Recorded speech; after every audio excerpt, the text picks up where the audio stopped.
গতকাল রাতে ইরানের সর্বোচ্চ নেতা আয়াতুল্লাহ আল খামেনি সাহেবকে হত্যা করা হয়েছে।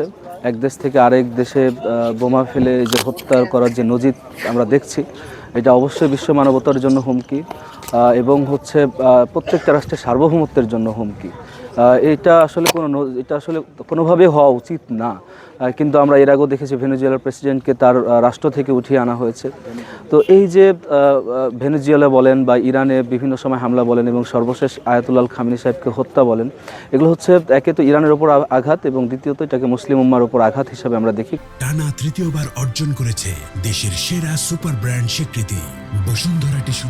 ইরানের সর্বোচ্চ নেতাকে নির্মমভাবে হত্যা করা হয়েছে। আমরা দেখেছি দীর্ঘ একটা সময় ধরে এই হুমকি চলমান রেখেছে আমেরিকা এবং যেই যুক্তরাষ্ট্রের যেই সরকার, তারা ক্রমাগত যে আধিপত্যবাদী মানসিকতা নিয়ে, আধিপত্যবাদী ফিলোসফি নিয়ে পুরো বিশ্ব শাসন করার চেষ্টা করছে, তার একটা নমুনা আমরা সর্বশেষ ইরানে দেখতে পেয়েছি।